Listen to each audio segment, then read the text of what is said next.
Hey, everybody. Welcome back to my podcast, Hints and Guesses. This is Kent Dobson. How are you? How's it going? How's it going right now in the middle of this global pandemic and the unmasking of American culture and the unmasking of the economic engines of our society? And I want to talk about unplugging from the machine. And I don't mean just turn off your computer. Here we are interacting in this digital format. I want to talk about unplugging from the machine. And I had been thinking about some ideas along these lines and what might actually be helpful right now. And my wife reminded me of this image from Wall-E, the movie, where the people are in these sort of lazy boy recliners plugged into machines, tube fed and fed entertainment and shipped around from place to place, alive but numb. And she said, "What about a podcast on unplugging from the machine?" I was like, "Yep, that's what I'm talking about. That's what I'm thinking about." And that's in a way what I've been trying the last few weeks. And the word crisis, which is being well used on our news feeds and so forth, the word crisis is a medical term, according to Michael Meade, the mythologist. And it's a Greek word, and it means something like turning point, the turning point of something. That's a crisis. And it definitely right now feels like a turning point, but we're not sure sort of in what direction. And this image of a turning point, of crisis as turning point, has been sort of provoking me lately, because I feel like in my own way, I'm coming yet to another edge in my own life. And the present crisis is saying, change your life. Change your mind, repent, turn around. You're at a kind of turning point, and your own personal choices aren't nothing. They're something. Even though we feel totally sort of out of control and at the mercies of a hidden virus and at the mercies of a complicated global economic system, rooted in certain injustices. We feel at the mercy of all these things, and it feels like, what the hell is the point? And so maybe both these things are true. Change your life, and at times, what does it matter? And maybe that's more the nihilistic and dark side of this crisis. And but right now, I'm feeling like, okay, all right, it's a turning point, and what can we turn toward? And that's what I want to talk about today. I want to talk about unplugging from the machine in some very specific ways. I want to talk about fasting. I want to talk about solitude. I want to talk about breathing, and I want to talk about Sabbath, Shabbat. And in some ways, I'll be preaching to myself. In other ways, I've tried to follow the trail of these invitations in my own way, and to turn and to take the crisis seriously, because I think what's called for is human creativity and the human genius in a way, and tremendous heart-oriented courage toward what's painful and difficult and what's possible in the middle of all this. And it's like waking up. Like, imagine in the movie Wall-E, if they unplugged, if they woke up. First of all, they'd realize how fat and overburdened and overweighted they are with all this unnecessary stimulation. And they would have to begin to shake that off and put one foot in front of the other and do their own measure of turning. So anyway, that's what I want to talk about today. And maybe by way of advertisement, in some ways I want this to be a little bit of a teaser because I'm offering another online class. I've offered some online classes recently, some courses, Dreamwork and a Lent descent course and some other things. And I want to offer another one, a short 4-week class on the same title, Unplugging from the Machine. I want it to be practical. I want it to be helpful. So the class will involve some teaching, some exercises, some homework, a little bit of group interaction.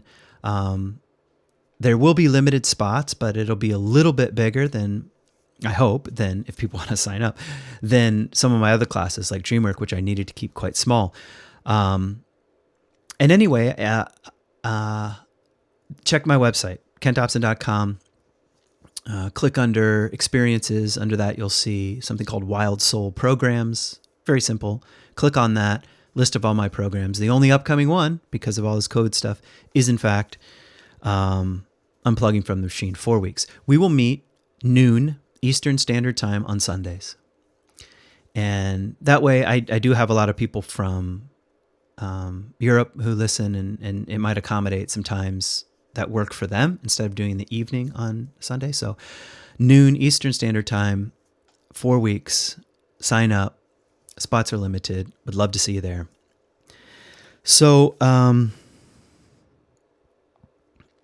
okay. Let's start with a line from Jesus. And more, I'm working on a new book and I'm using a lot of biblical material. And it's not because I'm sitting down thinking, I should try to work in biblical material, but it's like, it's in my psyche. It's in the collective field for that matter, but it's in my psyche. It's in my way of looking at things. And I keep finding myself relating to these mysterious, ancient, life-giving, complex, and psychologically nuanced symbolic stories. And anyway, a line from Jesus has been working on me lately, and it's quite famous. He says, what if you gained the whole world and forfeited your soul? What if you gained the whole world and forfeited your soul?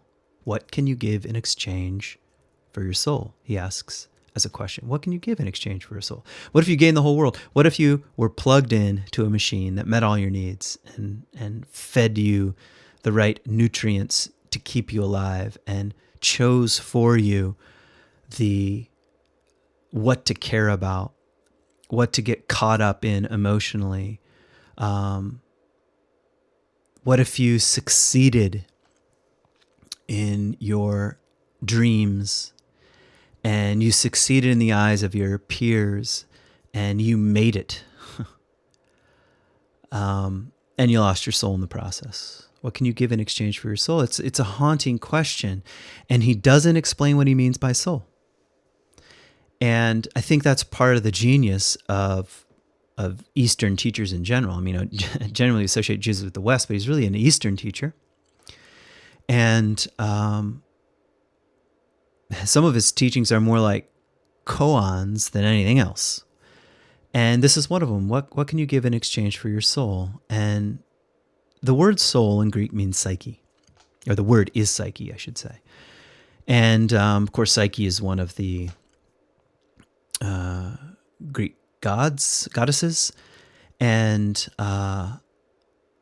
so that's an avenue worth exploring. But for now, let's just take kind of the technical definition of it in as best we can tell from the ancient world, and that is something like the animating, invisible principle of one's life. The animating, invisible principle of one's life. That's kind of those are my words. I'm sort of combining some things here. The word itself is probably related to breath. So you could even say the animating breath, or the animating wind, the animating what's blowing into your life, what's animating your life from deep within. And if that is missing, the animating principle, the animating psyche, the animating wind of your life, then you're probably living something like the life of the characters on Wall-E, where you're plugged in and other people are deciding your tastes and interests and proclivities and way of being in the world, and you're just numb enough not to rock the boat. And you're just numb enough to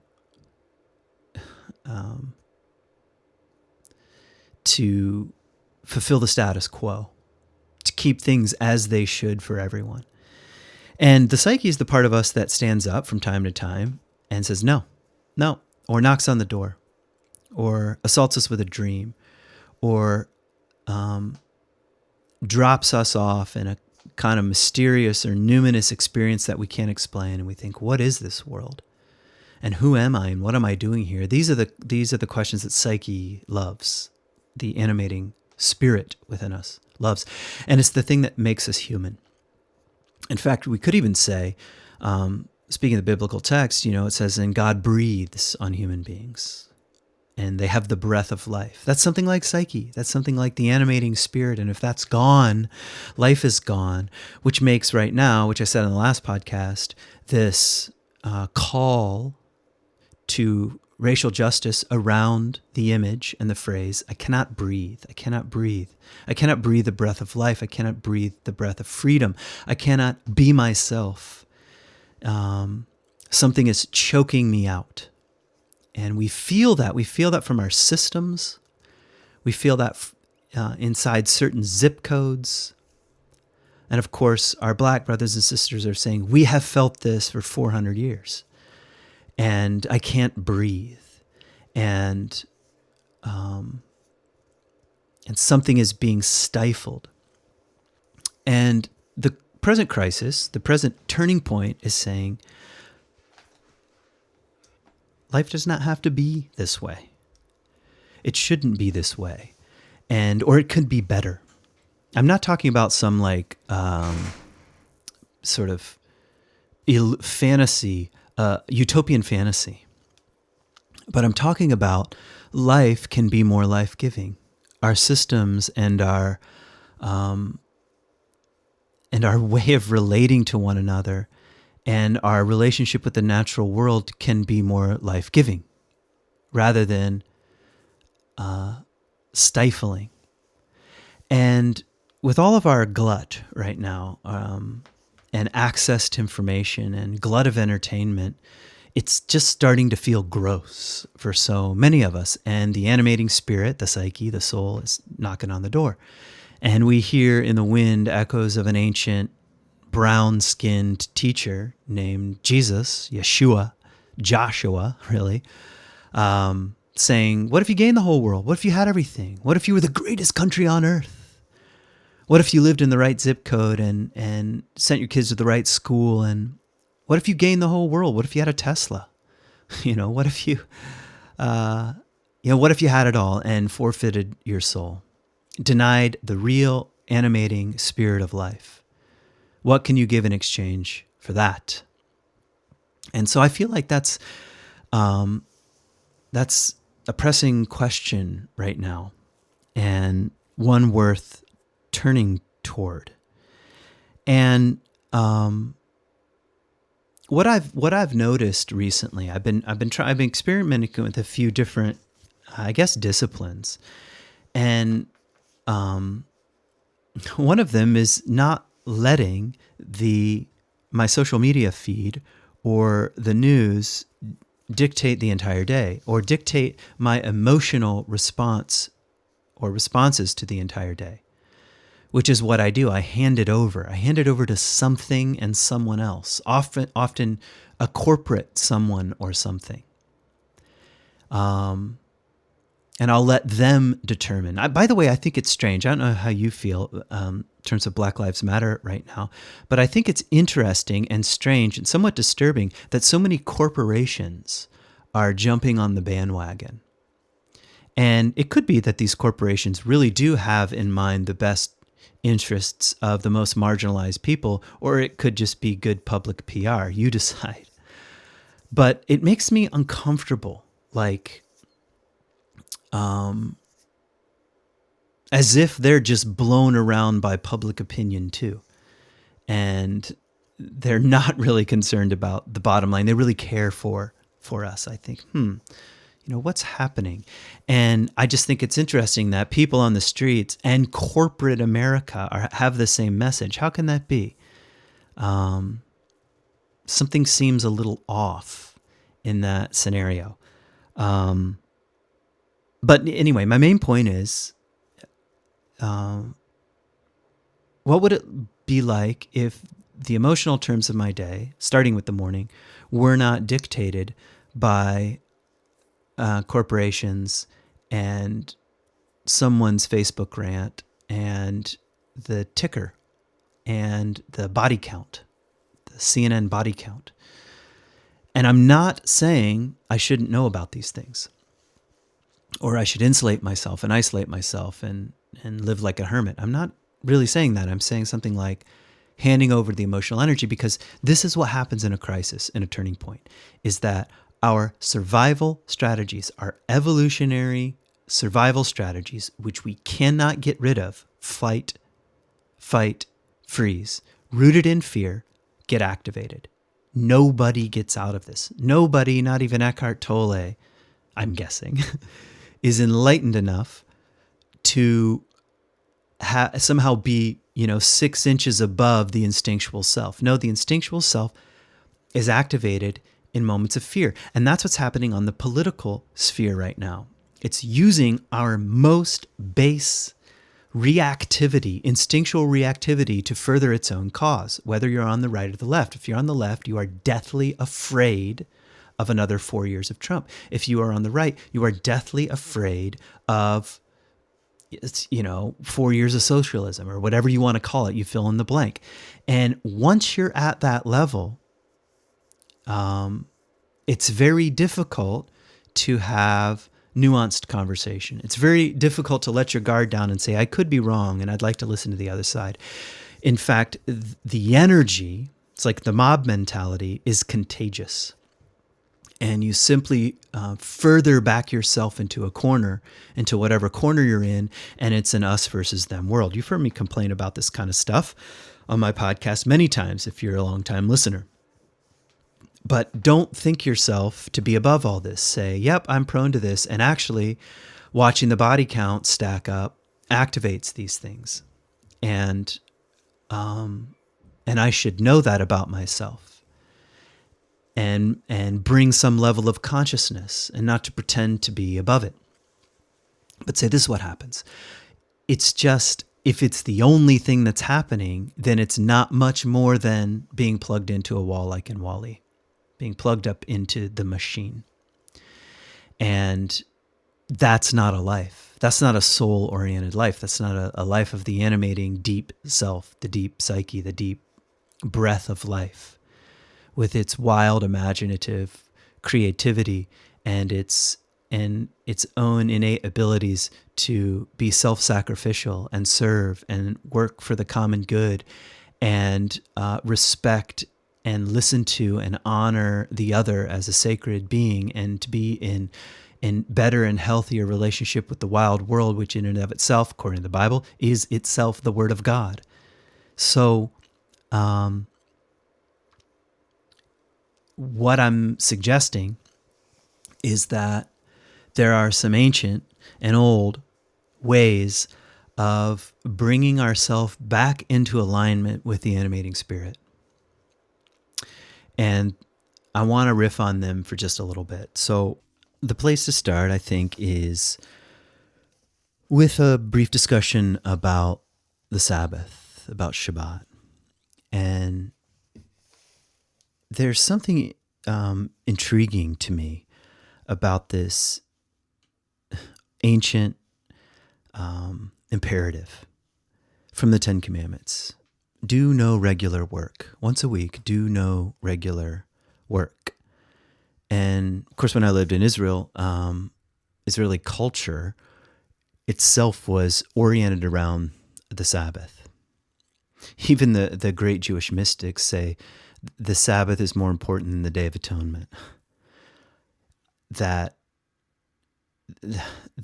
Or here's another line, a famous line, the Sabbath has kept the Jewish people more than the Jewish people have kept the Sabbath. So it's really today, even the heartbeat of Jewish life, Jewish culture, Israeli life.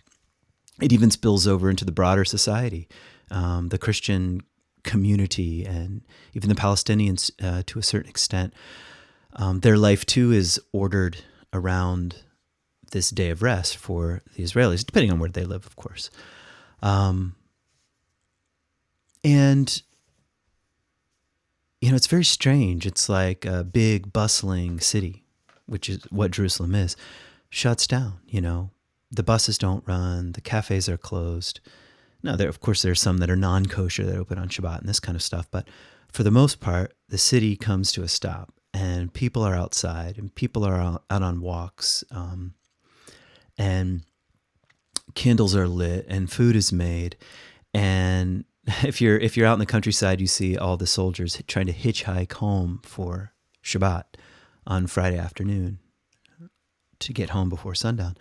And certainly, at least from my point of view, this was one of the most rewarding things about living in Israel, just the way our life was ordered, because the whole culture was ordered around this day of rest. And I don't want to go too far into Jewish life, Jewish culture, but I want to ask some questions that I guess are around the symbol of Shabbat.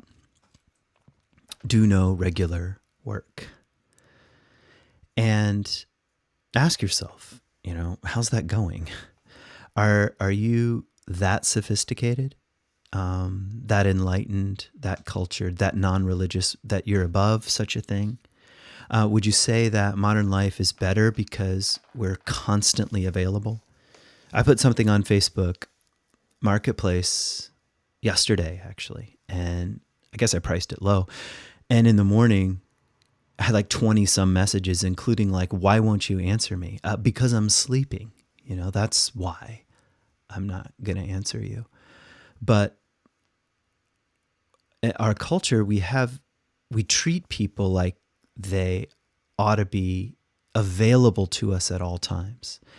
And work life and home life are blurred.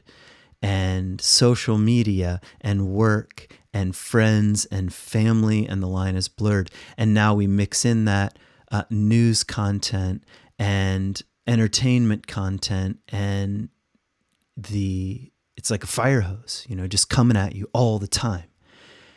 The tyranny of someone else's thumbs, ruling your life.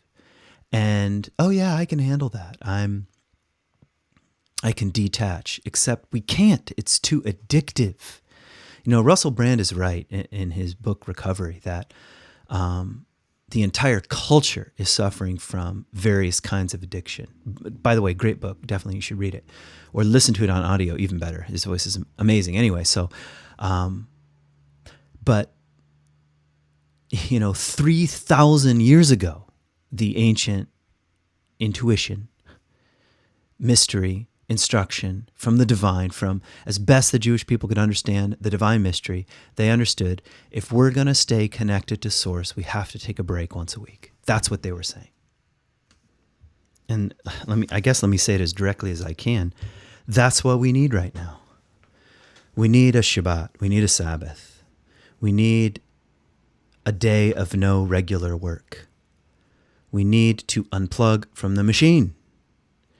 And the Sabbath is a way of doing so. And right now, I'm not exactly saying, from sundown on Friday to sundown on Saturday, do no regular work. But I'm saying that's not a bad place to start. And more than that, from this kind of ancient intuition, that regular work takes over, or another way of saying it is the survival dance, which I've talked about before, is relentless. It never, never, never, ever stops. Survive, survive, survive, eat, eat, eat, pay your bills, answer your emails, respond to coworkers, drive your kids to school, or whatever. Don't drive right now, your kids anywhere. It never stops. It never stops. The demands never stop. And it's a kind of courageous act of discipline to say, I'm not going to play the game once a week. I'm going to find a source deeper. You know, when Jesus is in the wilderness being tempted by whatever, the devil, Satan, the tempter, the inner demons, whatever, he says, quoting from Deuteronomy, human beings do not live on bread alone. Human beings do not live on bread alone. Except most of us think that's exactly what human beings live on. Bread alone, the work of our hands, what we can do and make and stockpile and protect and the work of our hands. And the relentlessness of modern life only feeds that illusion. We never get to the place where we say human beings do not live on bread alone. They, in Jesus' words, he says, human beings do not live on bread alone, but on every word that comes from the mouth of God.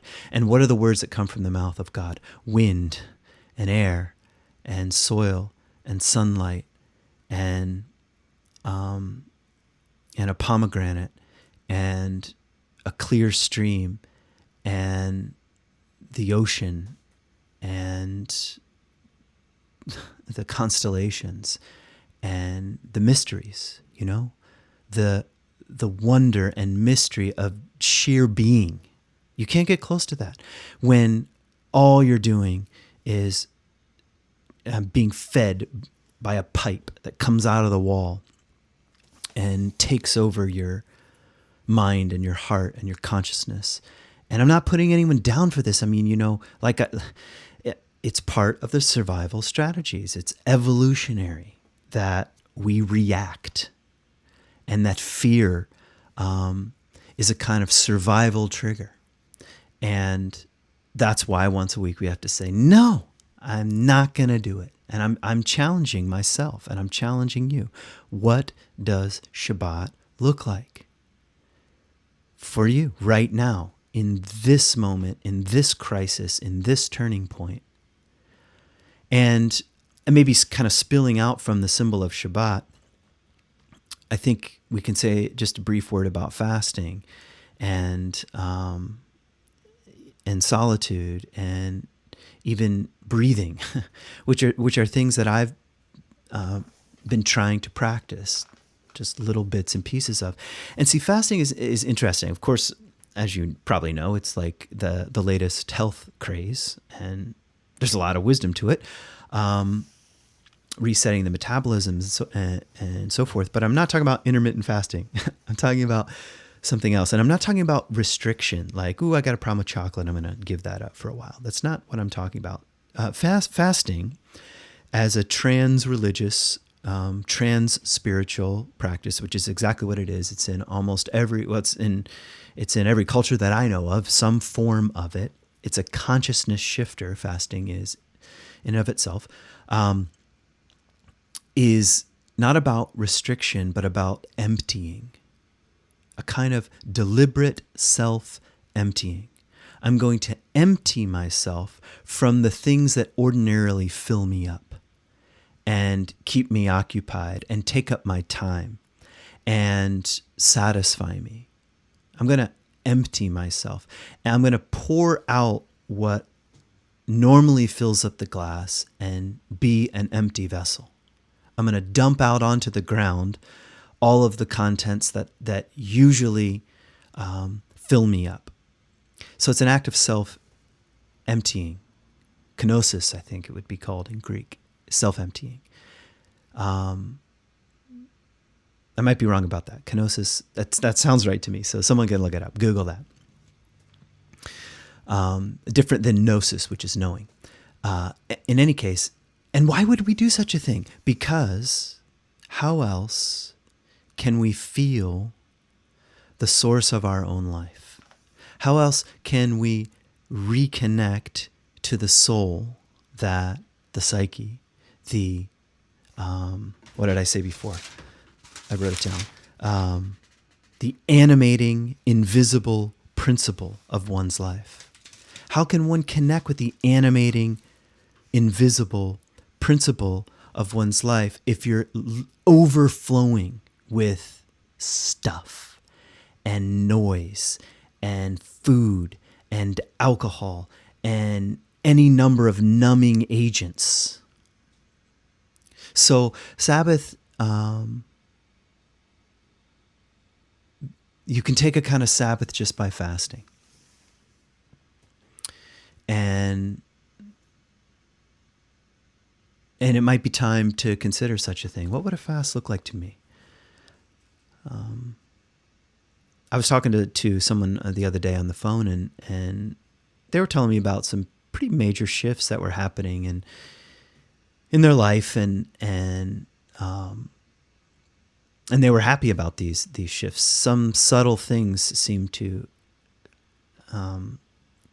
have some subtle shifts seem to have happened, and they felt more grounded, more whole, and less anxious.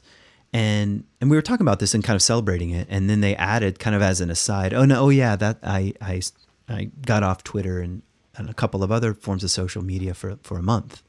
I was like, oh, okay, yeah, that's a fast. And it seemed to, in this anecdotal case, be directly related to their capacity to reconnect to their own depths and to a source, maybe the source of their own depths. What Teilhard de Chardin calls the abyss out of which I dimly feel my life emanates. How's that for a line, And every culture seemed to have this wisdom. There has to be a no for there to be a deeper yes. There has to be moments and times and days and seasons of self-emptying. And our culture wants nothing to do with that. It's bottomless in its voracious appetite for information and noise and entertainment and narcotics and whatever. It's a gluttonous monster that works on all of our works because in fear and stress and anxiety, stuffing your face metaphorically works, or literally works. So what does a Sabbath look like to you? I told you I wanted to try to be practical. What would it look like for you not to have a single drink for 1 month? And open yourself up to the unsettled restlessness that you're ordinarily trying to numb. And again, I'm not against drinking. The Talmud says that the one who doesn't, the one who doesn't enjoy the fruit of the vine will be punished in the life to come. So there's a time and a place for celebration, for enjoyment, for shifting one's consciousness with the gifts of wine or whatever. But there's a time for the Sabbath, for Shabbat, for self-emptying, for 30 days. And what would you do instead, Or how about just a 1-day fast? I've done some different kinds of fasts in the last few years. I did a 4-day sort of vision fast, which I've talked about before on the Pete Holmes podcast. And, that's intense. And that was in Capitol Reef in Utah with Animas Valley Institute. And it's the kind of, I'm in a guide training program there. And this is one of the sort of the tools we encourage people to engage in when they're in certain stage of life and have a certain amount of health and also sort of existential longing for something deeper. A vision fast is amazing. This is what Jesus does. He goes out for 40 days, emptying, listening, opening oneself up to silence and to the mysteries and to the pressures of nature. You find out very quickly nature's not your buddy. It's not like, the Lion King where all the animals are like friendly time, Actually, it's not totally true of the Lion King, but you know what I mean. Kind of the Disney version of nature or this kind of thing. It puts pressure on who we think we are. But a 1-day fast, one meal fast, anything, or fasting from media, or fasting, you fill in the blank. I'm like hesitating to sort of be prescriptive, because something about me trusts that you already know. And if that rings a bell, if fasting rings a bell, or Shabbat rings a bell, or solitude rings a bell, follow the lead. Follow the resonance, might be, to stick with the metaphor. Follow the reverberations in your own life and to a deeper yes. And just to maybe say a word about solitude. It's a strange. This crisis is unusual when it comes to social contact, and many of us are feeling isolated, and that's not a great feeling. And I'm at home, but I've got kids, and I'm married, and I occasionally see my neighbors, and we wave and we talk, and I'm less isolated than other people that I know, and who live alone, and maybe now are confined to home as office, which is in some ways it's and I am too. I'm working from home. Sometimes it's a I don't know how to say it, but like a sacred secular blurring. It's the wrong symbol, but maybe you know what I mean. It's like home as sacred place and work as survival place. These get blurred, and it's confusing time. It can feel isolating, and that's hard emotionally. But solitude is maybe the deeper spiritual invitation that can be said yes to here. And it's the intentional act, like fasting. It's one thing to forget to eat. It's another thing to choose it.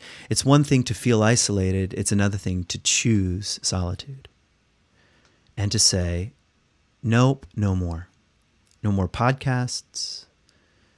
No more books. No more advice. No more getting on the phone. No more text messages. No more play dates. No more walks. No more meet me for whatever. No more Zooms. No more, even with your spouse or your partner or your significant other or your kids. Nope. I choose silence. And to choose silence is to feel a bit of your own vulnerability, your own impermanence, your own smallness in the world, and the wonder of such a thing. It's like it's this kind of paradoxical gift to brush up against some of your fears of isolation and abandonment, is to also brush against the eternal, and to intentionally stay put and ask and feel, what is it like to be me? What do I think? What do I feel? What's my body like? What's my breath doing? What are my senses? How wide open can I make my five senses to the present? And acts of solitude, again, don't have to be days alone, out in the wilderness, but can be a walk around the yard, which is how I've been doing it recently.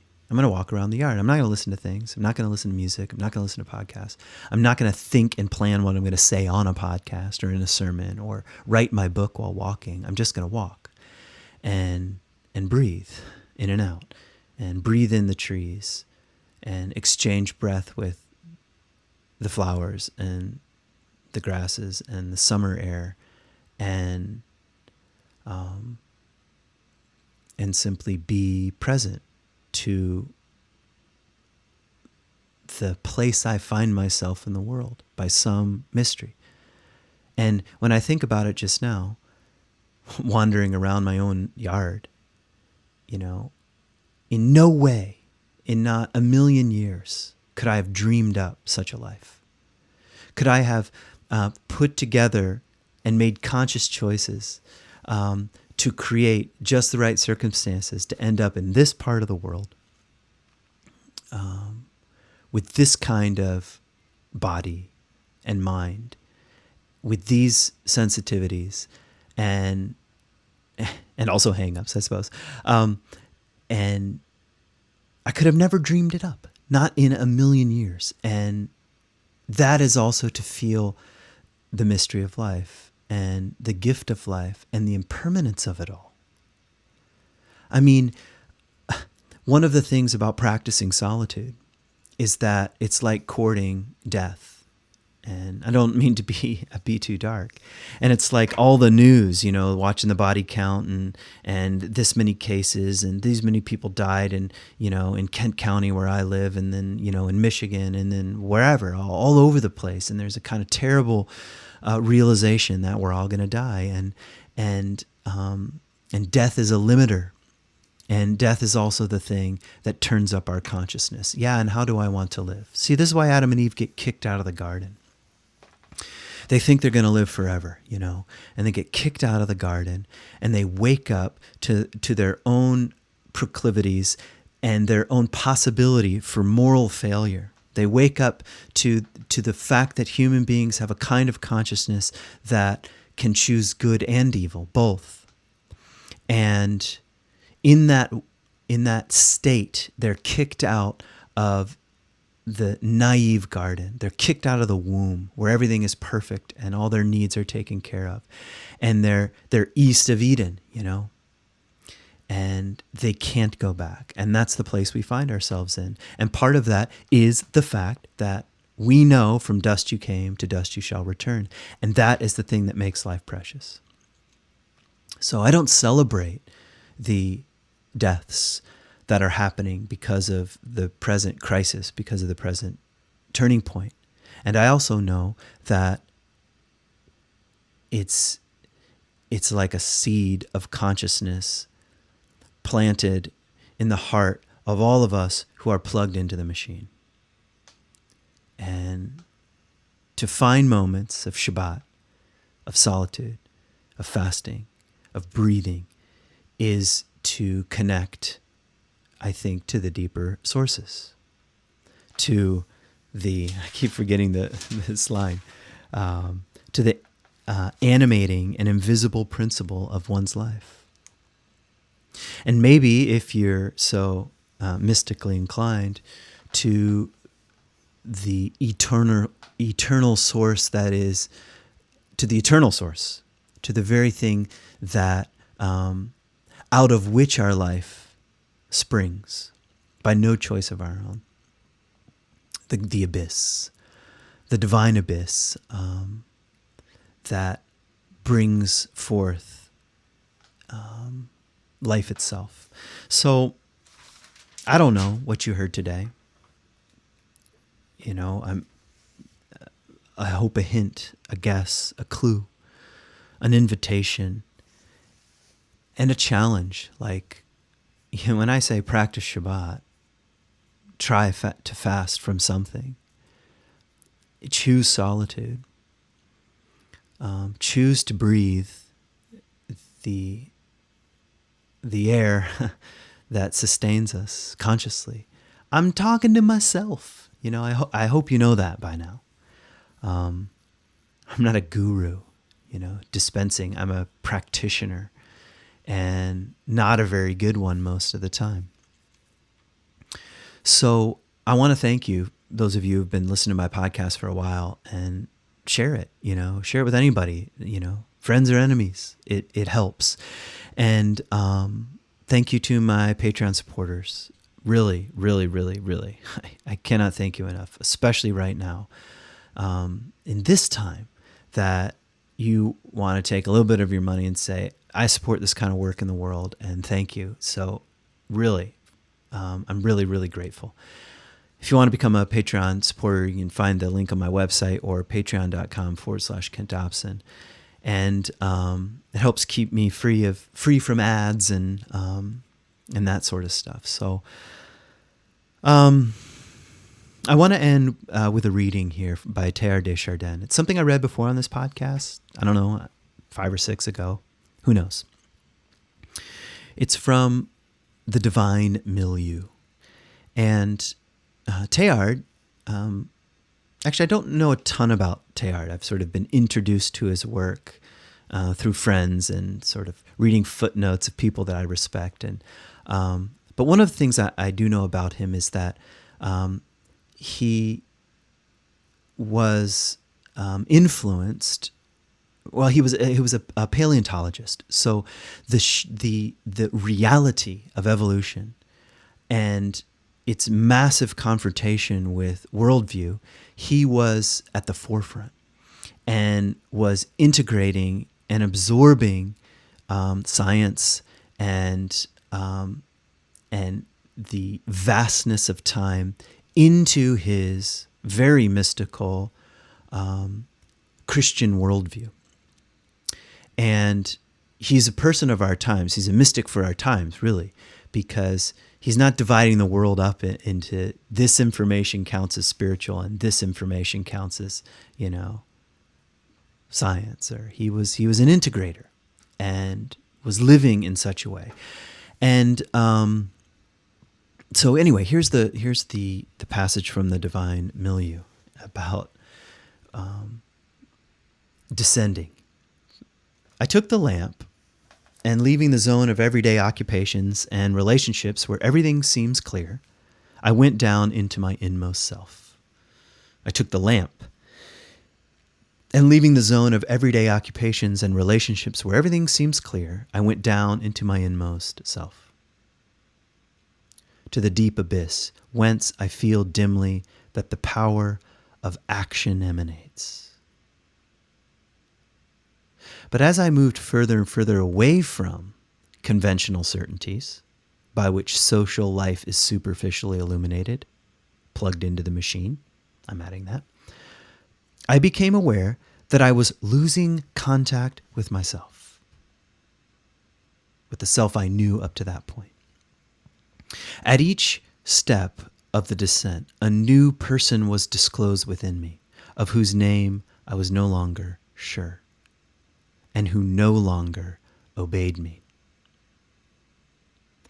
And when I had stopped my exploration because the path faded from beneath my steps, I found a bottomless abyss at my feet. And out of it came, arising I know not from where, the current, which I dare to call my life.